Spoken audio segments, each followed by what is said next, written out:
Bienvenida o bienvenido a esta exploración. Hoy nos metemos de lleno en un libro fascinante, ¿eh? Este dolor no es mío, de Mark Walling. La idea central es, bueno, es bastante potente, que muchos miedos, ansiedades, incluso patrones que repetimos sin saber por qué, pues podrían no ser solo nuestros, podrían ser, digamos, ecos de historias no resueltas de nuestros padres, abuelos, incluso más atrás. Exacto. Nuestro objetivo hoy es desgranar un poco las claves de este libro. Vamos a centrarnos en lo más relevante, lo más llamativo, para intentar entender cómo ese pasado familiar, a veces desconocido, podría estar influyendo en nuestro presente. Formas que ni nos imaginamos, ¿no? ¿Empezamos a desentrañar esto? Venga, vamos a ello. Pues mira, el libro arranca fuerte con la idea del trauma familiar heredado. Sugiere que experiencias traumáticas potentes que no se cerraron bien en su momento, piensa en depresiones, pérdidas muy duras, guerras, secretos familiares guardados bajo llave, Sí, pues que eso no desaparece sin más. claro. Según el libro, se puede transmitir, no como un recuerdo que cuentas, sino como cargas emocionales. Exacto. O patrones de conducta, incluso síntomas físicos, que de repente afloran generaciones después. Y, aunque suene así como muy novedoso, en realidad conecta con ideas psicológicas que ya estaban ahí, ¿sabes? Ah, sí. Sí, Freud hablaba de la compulsión de repetición, esa tendencia, inconsciente claro, a recrear situaciones pasadas que no hemos resuelto. Y Jung también decía algo parecido, ¿no? Que lo que no hacemos consciente, la vida nos lo pone delante como destino. ¡Ostras! Pues Wolin aplica esto al linaje familiar. El dolor que nuestros ancestros no procesaron, aunque esté silenciado, busca expresarse. Fragmentos de esas vivencias, sensaciones, miedos, pueden perdurar y reactivarse en nosotros, como fantasmas emocionales, por así decirlo. Fantasmas emocionales. Suena potente. Y el propio autor, Mark Walling, él mismo vivió algo que le llevó a todo esto, ¿no? Sí, su historia personal es clave en el libro. Cuenta que, de repente, empezó a perder la visión, en un ojo. Le diagnosticaron retinopatía serosa central, pero sin causa clara, y empezó a buscar soluciones por todo el mundo. Probó de todo, ¿eh? Ya, Medicina convencional, alternativa, vitaminas, sanadores, nada. De hecho, iba a peor. vaya. Estaba desesperado, se enfrentaba a lo que él describe como su mayor miedo, quedarse ciego, solo, desvalido y arruinado. Uf, Y aquí viene lo curioso. Se dio cuenta de que esas palabras, solo, desvalido, arruinado, ajá. formaban parte de lo que él llama su lenguaje secreto del miedo. Frases que le venían a la cabeza desde hacía tiempo, casi como un mantra oscuro. Qué curioso. Y después de años buscando fuera, viajando, meditando, estudiando, dos maestros espirituales distintos que no se conocían entre ellos le dicen lo mismo. ¿El qué? Algo desconcertante. Tu problema no está en el ojo. Vuelve a casa y haz las paces con tus padres. Oh, imagino la reacción. Claro, él pensaba que eso ya lo tenía superado. Había hecho terapia, hasta de esas de darle un cojín con la foto, ¿sabes? Ya. Típico. Pero bueno, el consejo le caló. Volvió. Y describe lo difícil que fue. Me imagino. Intentar abrazar a su madre, dice, le provocaba una tensión física brutal, como si el cuerpo se le resistiera. Pero siguió. Y al investigar la historia familiar, descubrió algo clave. A ver. Ese miedo suyo tan profundo, el de quedarse solo, desvalido y arruinado, ¿Sí? era un eco directo de la historia de sus abuelos. Resulta que 3 de ellos perdieron a sus madres siendo muy niños. 3. Sí, y el cuarto perdió a su padre también muy joven. Habían vivido ese desamparo total. Claro, encaja. Y encima descubrió que su propio nacimiento fue complicado, con fórceps, y su madre, por las heridas, tuvo problemas al principio para cogerle, para conectar. Otra pieza. Exacto. Según Burjolin, esa mezcla, el trauma heredado del abandono de los abuelos y su propia ruptura inicial del vínculo, forjó ese lenguaje secreto del miedo que le perseguía y que de alguna manera se manifestaba en su problema de visión. Este es un ejemplo perfecto del mensaje central del libro, ¿no? Que nuestra historia familiar es nuestra historia, nos guste más o menos. Sí. Walling argumenta que rechazar a los padres, por difícil que fuera la relación, es rechazar una parte de nosotros mismos, de nuestras raíces. Y el vínculo temprano, sobre todo con la madre, es fundamental para sentirnos seguros en el mundo. Claro. Las rupturas en ese vínculo, ya sean nuestras, como la que pudo vivir él al nacer, o heredadas, como esas pérdidas maternas en su familia, pues pueden dejar huellas muy profundas. Y lo más increíble de su historia es que él afirma que recuperó la visión después de trabajar en sanar esas relaciones familiares y entender esos ecos. ¿En serio? Sí, no fue la búsqueda externa de curas, sino la interna, la reconexión con las raíces, lo que según él marcó la diferencia. Vaya, es bastante impactante. Y el libro, por lo que dices, está lleno de casos así, ¿no? Sí, presenta muchos ejemplos para ilustrar esta dinámica. Algunos son, te dejan pensando. Recuerdo uno que mencionas, el de Jesse, un chico de 19 años Ah, sí. con un insomnio terrible, paralizante.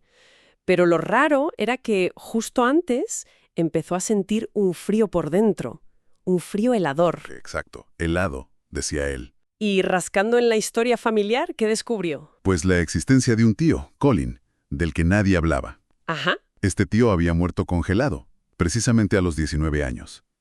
Trabajaba revisando tendidos eléctricos en Canadá, en un sitio remoto. A los 19, igual que Jesse. Exacto.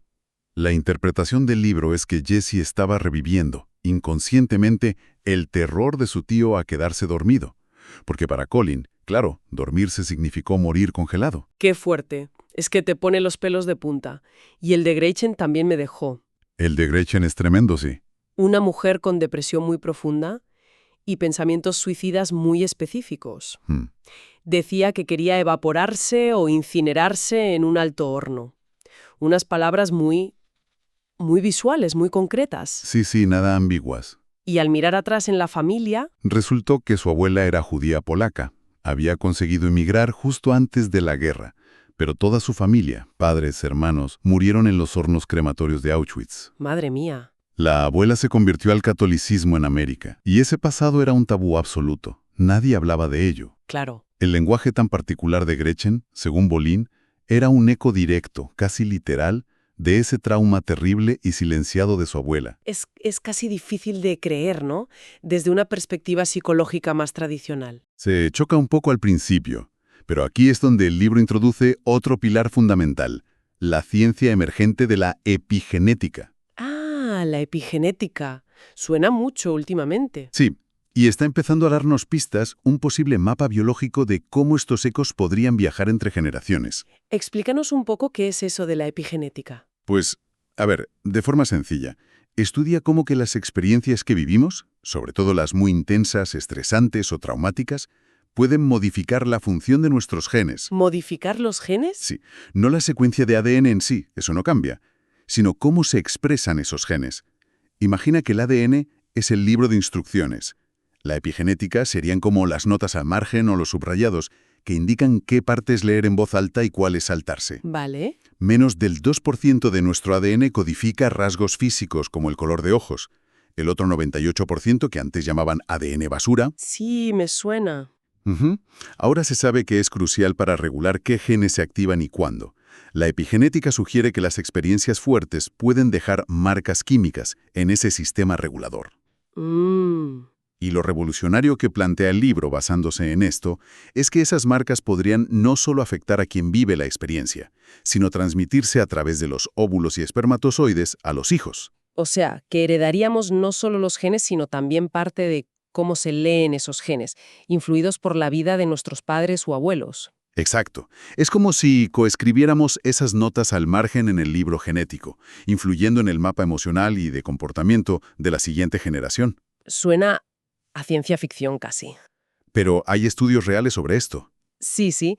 El libro cita investigaciones importantes. Por ejemplo, los trabajos de Rachel Yehuda. ¿Con quién? Con hijos adultos de supervivientes del Holocausto. Encontraron que tenían patrones alterados de cortisol, la hormona del estrés, comparados con otros grupos. Sugiere una especie de herencia biológica de la respuesta al trauma. Vaya. Yehuda también estudió a mujeres embarazadas que estuvieron expuestas al 11S y desarrollaron estrés postraumático. Ajá. Sus bebés, al nacer, mostraron niveles más bajos de cortisol y mayor reacción a estímulos nuevos.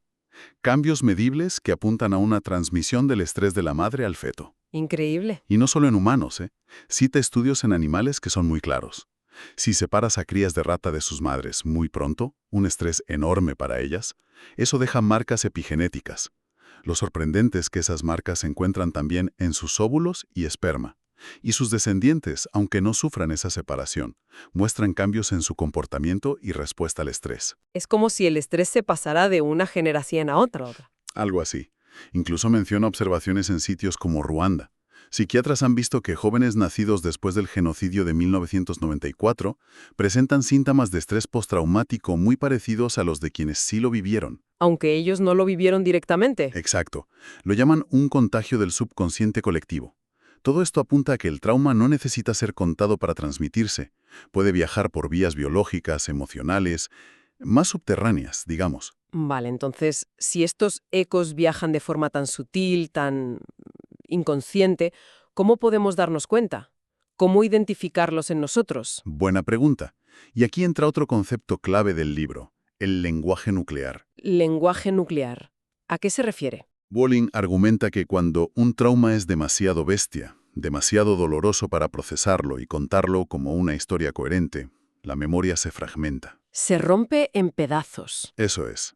No se guarda como una narración lineal, sino como trozos sueltos, palabras cargadas de emoción, imágenes que vuelven una y otra vez, sensaciones físicas raras que no sabes de dónde vienen, impulsos extraños. Entiendo.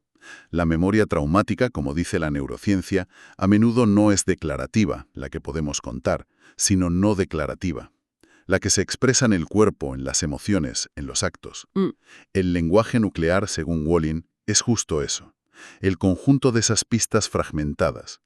Si aprendemos a escuchar bien ese lenguaje, ¿Cómo? usamos para describirlos, podemos empezar a descifrar la historia oculta, el trauma original que está ahí intentando salir. Como dice una psicóloga que cita el libro, Annie Rogers, el inconsciente insiste y la única manera es escuchar lo impronunciable. Y a menudo eso impronunciable está escondido en nuestras propias palabras. Es como un código secreto que llevamos dentro. Algo así. Y el libro da herramientas para descifrarlo, ¿no? Has mencionado la queja nuclear. Sí, es una de ellas. Consiste en prestar atención a las palabras literales que usamos al quejarnos de nuestros problemas recurrentes o al describir nuestros miedos más hondos. Como en los ejemplos que contabas antes. Exacto. El de Carson, el bombero joven con pánico a morir sin dejar un legado. Sí. Resultó que su padre biológico había perdido la custodia y todo contacto con él tras un divorcio muy duro. Vivía con la angustia de no haber podido dejarle nada, de no haber dejado un legado. Carson, sin saberlo, repetía la queja central de su padre. Vaya conexión. O el de Sandy, la mujer con claustrofobia. Su lenguaje nuclear era: no puedo respirar, no puedo salir, me voy a morir. Que eran las circunstancias exactas de la muerte de sus abuelos y su tía en Auschwitz. Su fobia, desde esta óptica, era un eco directo, corporal, del destino traumático de su familia. Impresionante. ¿Y los descriptores nucleares? ¿Qué son? Ah, eso también es interesante. Consiste en fijarse en los adjetivos, las frases cortas, que usamos casi sin pensar para describir a nuestros padres, sobre todo cómo los veíamos de niños. ¿Y qué revelan? Walling sugiere que esas palabras a menudo dicen más de nuestras propias heridas y lealtades inconscientes que de cómo eran ellos en realidad. Por ejemplo, Si describes a uno de tus padres con palabras muy negativas, tipo inútil, fracasado, egoísta, puede que estés repitiendo juicios que oíste del otro progenitor. Y paradójicamente, puede que estés manifestando en tu propia vida, sin darte cuenta, algunos de esos patrones que tanto rechazas en él o ella. o sea que lo que decimos de ellos habla también de nosotros. Mucho, según esta teoría. Y luego está la frase nuclear. La más potente, quizás. Posiblemente la más directa. Se trata de identificar esa frase corta, muy cargada emocionalmente, a veces dramática, que resume nuestro peor miedo, lo que más tememos que nos pase. Vale. La tesis del libro es que esa frase suele conectar casi directamente con el trauma original no resuelto en la historia familiar. Pones el ejemplo de Zack. Sí, el caso de Zack es tremendo. Un joven que sentía desde niño una especie de compulsión, de que tenía que morir. Pero no como un deseo suicida normal. No, era más una sensación de destino inevitable. Y planeó varios intentos indirectos muy raros, como provocar a la policía, cosas así. ¡Qué angustia! Descubrió que su abuelo materno luchó con Mussolini, cometió actos terribles, crímenes de guerra, Pero al final logró escapar, mientras que sus compañeros fueron capturados y fusilados. ¿Isaac? Según Wallin, Zack estaba intentando inconscientemente expiar la culpa no reconocida de su abuelo. Buscaba el castigo que el abuelo evitó. Su frase nuclear, «tengo que morir», era el eco de esa deuda pendiente. Es sobrecogedor. Entonces, todas estas herramientas, queja, descriptores, frase nuclear, ¿sirven para encontrar el trauma nuclear? Sí, exacto, para identificar el evento o la dinámica concreta no resuelta en el árbol genealógico. Y para eso usa también el genograma, ¿no? El árbol familiar de traumas. Sí, el genograma es muy útil. Es visualizar el árbol genealógico, pero marcando eventos traumáticos clave: muertes tempranas, pérdidas importantes, enfermedades graves, suicidios, abortos, secretos, exclusiones, conflictos, migraciones forzadas. Buscar patrones a través de las generaciones. Es como hacer de detective en tu propia historia familiar. Un poco sí, y se usan también las preguntas puente. ¿Qué son? Son preguntas diseñadas para conectar las palabras de nuestro lenguaje nuclear con posibles sucesos del pasado familiar. A ver, un ejemplo. Recuerda a Carola, la mujer con sobrepeso crónico y miedo a quedarse sola. Su lenguaje incluía «me siento ahogada y asfixiada por todo este peso» y «me siento traicionada por mi cuerpo». Sí. Las preguntas puente serían: ¿quién en la familia pudo sentirse traicionado por su cuerpo? ¿Quién murió ahogado o asfixiado? ¿Hubo alguna mujer que sintiera que su vientre la traicionó? Y al preguntar eso, Carol descubrió que su abuela materna tuvo 2 hijos, sus tíos, que nacieron con daño cerebral grave por problemas con el cordón umbilical en el parto. Asfixia. ahogado, asfixiado. Exacto. El cuerpo de la abuela, en cierto modo, la traicionó. Los bebés sufrieron ahogamiento. El lenguaje de Carol contaba, décadas después, la historia silenciada de su abuela y sus tíos. Increíble cómo las palabras pueden guardar esas historias. Sí. El libro también resume 4 temas o dinámicas inconscientes que nos atan a ese pasado. ¿Cuáles son? Primero, fusionarse con un padre o madre. Adoptar sus sentimientos, sus cargas, sus destinos difíciles como si fueran nuestros. Vale. Segundo, lo contrario. Rechazar radicalmente a un progenitor. Culparle, cortar la relación. Pero paradójicamente, eso a menudo nos lleva a repetir sus patrones o a atraer parejas que nos los recuerdan. Curioso. Tercero, una ruptura temprana en el vínculo con la madre, en los primeros años, al nacer incluso antes, o heredar el impacto de una ruptura similar en generaciones anteriores. Esto afecta nuestra seguridad básica y las relaciones. Entiendo. Y cuarto, identificarnos inconscientemente con otro miembro de la familia que fue excluido, olvidado, tuvo un destino trágico o cuya pérdida permitió nuestra existencia. ¿Cómo quién? Un hermano no nacido, un tío que murió joven, un abuelo que sufrió mucho, incluso la pareja anterior de uno de nuestros padres. Alguien cuya historia necesita ser vista. Vale. Hemos visto cómo el pasado puede influir y cómo identificar esas conexiones. Pero, ¿qué hacemos con esto? ¿Se puede sanar? Esa es la parte esperanzadora, claro. El libro dedica bastante espacio a la sanación. Menos mal. El primer paso, y quizás el más importante, es justo este. Reconocer esas dinámicas ocultas, traerlas a la conciencia. Darse cuenta. Exacto. A partir de ahí, Wallin propone herramientas concretas. Habla de usar visualizaciones guiadas para conectar con esos ancestros, con esas heridas. Y sobre todo, insiste mucho en el poder de ciertas frases curadoras. Frases curadoras. Sí, son frases específicas diseñadas para, simbólicamente, reconocer el sufrimiento pasado, honrar a quienes lo vivieron y devolverles las cargas emocionales que hemos llevado por ellos sin saberlo. ¿Cómo funcionan? Establecen un límite sano. Diferencian nuestro destino del suyo, pero desde el respeto, desde la compasión. Algo como, querido ancestro, veo tu dolor, tu destino difícil, lo honro, pero esto te pertenece a ti. Yo elijo vivir mi propia vida con tu bendición. Cosas así. Entiendo. Es como separar lo tuyo de lo mío, pero con amor. Exacto. Y también subraya la importancia de trabajar en sanar la relación interna que tenemos con nuestros padres. Estén vivos o muertos, da igual cómo fuera la relación real. Se trata de cultivar una imagen interna más compasiva, más reconciliada. ¿Y eso funciona? Bueno, la neurociencia moderna apoya esta idea. podemos crear nuevas experiencias internas.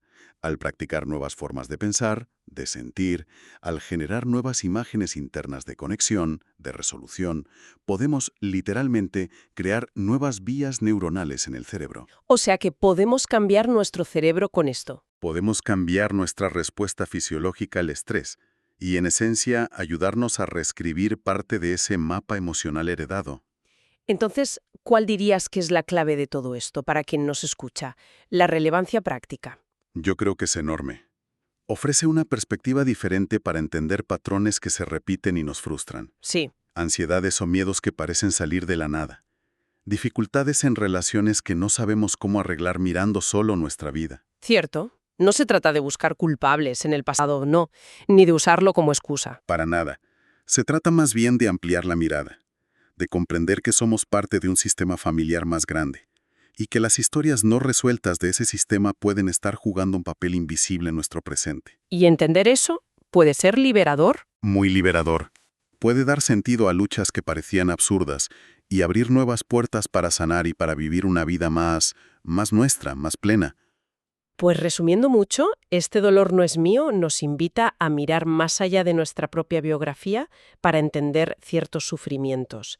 Explora cómo los traumas no resueltos de nuestros antepasados podrían viajar en el tiempo, quizá por la epigenética, y manifestarse hoy en nuestro lenguaje nuclear. Un lenguaje que podemos aprender a descifrar. Exacto. Y la promesa es que, al entender estas dinámicas ocultas, tenemos la oportunidad de soltar cargas que no nos tocan y de sanar heridas profundas. No solo las nuestras, sino también esos ecos del pasado familiar que resuenan dentro. Es un camino hacia una mayor integración y, quién sabe, una mayor libertad. Nos despedimos entonces con una pregunta en el aire, una reflexión. ¿Qué patrón recurrente, qué sentimiento inexplicable, qué dificultad que persiste en la vida de alguien podría estar susurrando, muy bajito, una historia familiar que aún no se ha contado del todo? Quizás la clave esté ahí, esperando silenciosa en las historias de nuestro linaje. Ahí queda eso. Hasta la próxima exploración.